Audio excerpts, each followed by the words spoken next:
નમસ્કાર મિત્રો, જો તમને દૃશ્યમ ફિલ્મ પસંદ આવી હશે ને તો આ ફિલ્મ પણ તમને અવશ્ય પસંદ આવવાની છે. સાથે સાથે જો તમને બીજુ મેનનની ઇરટ્ટા ફિલ્મ પસંદ આવી હશે ને તો આ ફિલ્મ તમને અવશ્ય પસંદ આવવાની છે. તો નમસ્કાર મિત્રો, ફરી સ્વાગત છે મારા વિડીયોની અંદર. આજના વિડીયોની અંદર આપણે એક નવી ફિલ્મ આવી છે, ખાસ કરીને એના વિશે ચર્ચા કરીશું. તો ખાસ કરીને ફિલ્મનું નામ છે વલાતુ વસાથે કાલન, જે 2026 ની લેટેસ્ટ ફિલ્મ છે અને એ હિન્દી, તમિલ, તેલુગુ, મલયાલમ ભાષાની અંદર રિલીઝ કરવામાં આવી છે. એ જોયા પછી મારો અનુભવ તમારી સાથે શેર કરવાનો છું. તો વિડીયોની અંત સુધી જરૂર છે. જો વિડીયો પસંદ આવે તો લાઈક અને ચેનલને સબસ્ક્રાઇબ કરવાનું ભૂલતા નહીં.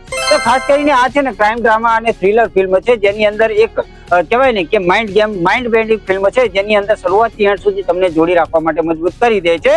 ખાસ કરીને આના ડિરેક્ટરની વાત કરીએ તો જીતુ જોસેફ, જે નામ જ કાફી છે ફિલ્મની અંદર. મતલબ કહેવાય કે એમનું ડિરેક્શન, એમની સ્ટોરી લાઈન, એમની બધી જ વસ્તુ તમને જોરદાર અને ઝક્કાસ લાગવાની છે.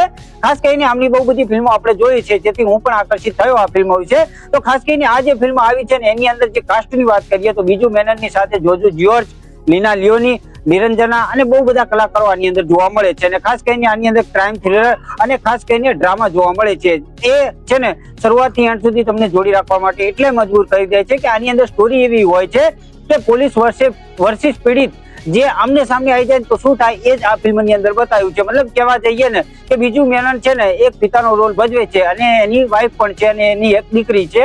એ દીકરી ગુમ થયા પછી જે સીધો આક્ષેપ છે ને પોલીસ ઉપર જ જતો રહે છે.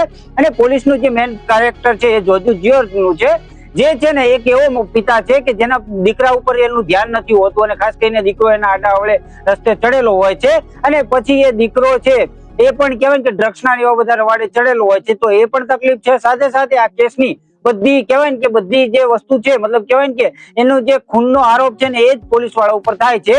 હવે જોવાનું એ છે કે આ પોલીસ વર્સિસ પીડિત વચ્ચે જે ઘર્ષણ થાય છે અને જે માઇન્ડ ગેમ થી ચાલે છે અને પછી જે માઇન્ડ ગેમ શરૂ થાય છે ને એ તમને જોરદાર લાગવાની છે. મતલબ કહેવા જઈએ ને કે એનો દીકરો આની સાથે કઈ રીતે સંકળાયેલો છે, સાથે સાથે એનો જે પિતા મતલબ પોલીસ ઓફિસર કઈ રીતે સંકળાયેલો છે, અને પછી જે પીડિત છે ને એ કેવું કદમ ઉઠાવી લે છે ને કે જે તમે જોશો ને તો જબરજસ્ત લાગવાનું છે. કારણ કે આ ટાઈપની ફિલ્મ આપણે આજ સુધી નથી જોવી. એ જ ટાઈપની આ માઇન્ડ બેન્ડિંગ ફિલ્મ છે જે શરૂઆતથી અંત સુધી તમને જકડીને રાખે છે.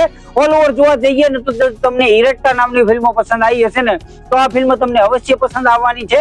કારણ કે જે એમાં ઇરટ્ટામાં જે એમનું પરફોર્મન્સ હશું ને એની જેવું જ પરફોર્મન્સ તમને આની અંદર પણ જોવા મળે છે, જે શરૂઆતથી અંત સુધી જોડીને રાખવા માટે મજબૂર કરી દે છે. ઓલ ઓવર જોવા જઈએ ને આ ટાઈપની ફિલ્મો તમને પસંદ હોય, માઇન્ડ બેન્ડિંગ, ક્રાઇમ અને થ્રિલર જો ફિલ્મ તમને પસંદ હોય ને તો આ ફિલ્મ તમારા માટે છે. એક વખત જરૂર જોઈ આવજો. તો ખાસ કરીને આ ફિલ્મ છે ને તમને લાયન્સ પ્લે અને મનોરમા મેક્સ પર સ્ટ્રીમિંગ થઈ છે, હિન્દી, તમિલ, તેલુગુ, મલયાલમ ભાષાની અંદર. તો ત્યાં જઈને તમે જોઈ શકો છો. બાકી વિડીયો પસંદ આવ્યો તો લાઈક કરવાનું ભૂલતા નહીં, ચેનલને સબસ્ક્રાઇબ કરવાનું ભૂલતા નહીં. તો મળીએ છીએ આવતા વિડીયોની અંદર. ત્યાં સુધી બધાને જય શ્રી કૃષ્ણ અને જય માતાજી.